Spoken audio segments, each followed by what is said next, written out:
Il s'est donné un défi, reprendre à New York le titre, le record de la BD la plus longue au monde. Bonjour à tous, vous êtes dans l'émission L'Autre Direct.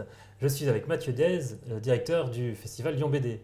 Mathieu, bonjour. Bonjour. Alors, je sais que vous avez regardé un peu comment les Américains avaient battu le record précédemment tenu par Lyon en 2011 et comment les médias américains l'avaient traité. Et je crois que ça vous a un peu vexé, voire même énervé.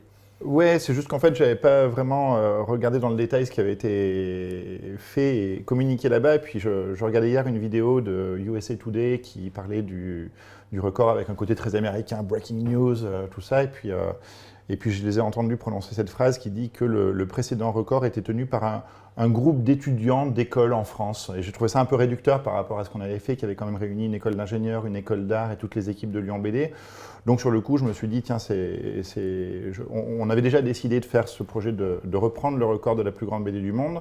Et hier soir, du coup, j'ai décidé qu'on allait aussi essayer de le faire savoir aux États-Unis pour le côté petite pique gentille, quoi. Voilà, donc le festival Lyon BD a décidé de battre ce record. Le fait savoir va défier New York, capitale du comic strip, avec une histoire. Donc racontez-nous comment ça va se passer. C'est 1600 mètres de Alors, le premier record, tout ça remonte à 2011, donc on avait eu l'idée de faire la plus grande BD du monde, donc on avait regardé ce que le Guinness Book avait enregistré comme record. Donc en 2011, vous l'aviez fait sur les quais de Saône. Sur les quais de Saône, avec une histoire qui était sans parole. Voilà. Et qui était un scénario un peu mouvant. Qui racontait en fait l'histoire des arts graphiques à travers les âges, partant de la préhistoire et allant jusqu'au futur, sur 1012 cases dessinées par 110 dessinateurs, encadrées par 11 scénaristes. Et on avait inscrit le record en battant une précédente initiative qui était à la Foire du Livre de Francfort et avec un record de 889 mètres de mémoire.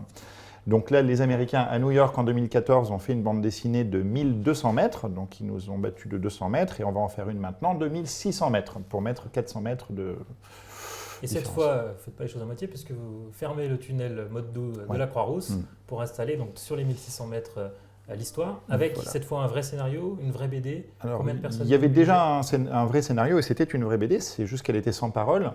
Cette fois-ci, on a choisi évidemment de prendre un angle un peu différent parce que l'idée c'est de proposer une création originale. Donc on a sollicité un scénariste et storyboarder qui s'appelle Jean-Baptiste Paulien et qui s'est fait aider de Yann Lepont. Ce sont deux auteurs qu'on retrouve dans les pages de Lyon Capitale assez régulièrement. Donc, oui, JB, c'est celui qui sévit dans la rubrique Les Malheurs de GG, qui commence à être... très apprécié. Je sais que beaucoup de lecteurs nous disent que c'est la première chose qu'ils lisent en prenant le journal. D'accord.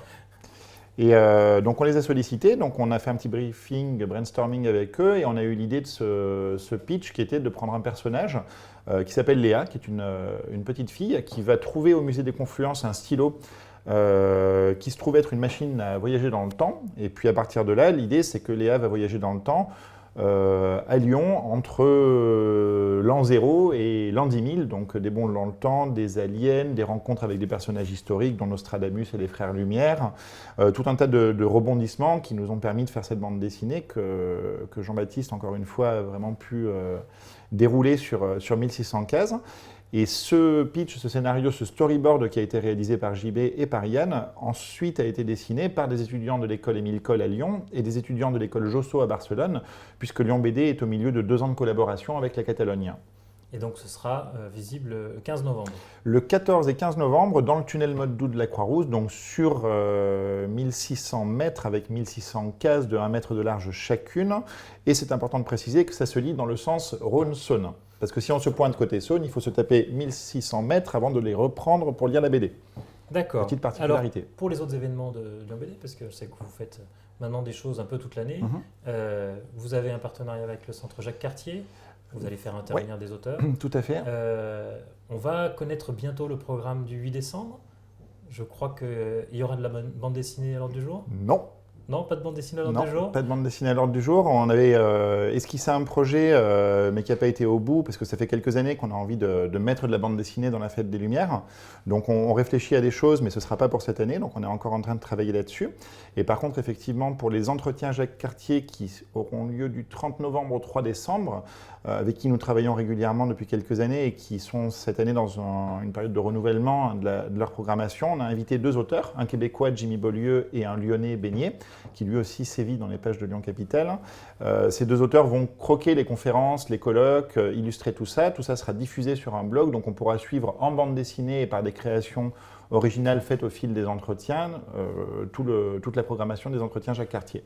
Et pour le prochain festival, qui sera donc en juin prochain, vous avez déjà une thématique. Vous aviez parlé de faire le banquet d'Astérix et Obélix. C'est quelque chose qui se concrétise? On y travaille, on est en train de réfléchir à où le faire, parce qu'il y a des endroits qui ont du sens, et puis il y a des contraintes logistiques importantes, mais on a déjà discuté avec les nouveaux auteurs d'Astérix, donc notamment Didier Conrad, qui est le nouveau dessinateur, qui lui trouve l'idée très séduisante.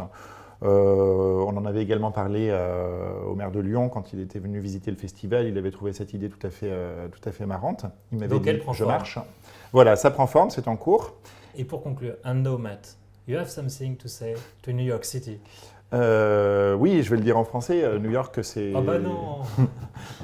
Up to you, c'est à eux de jouer, j'ai envie de dire, puisque effectivement, à partir du 15 novembre, on aura inscrit une bande dessinée de 1600 mètres de long, donc 400 de plus que la précédente. Donc New York, c'est à vous, si vous voulez faire plus et mieux.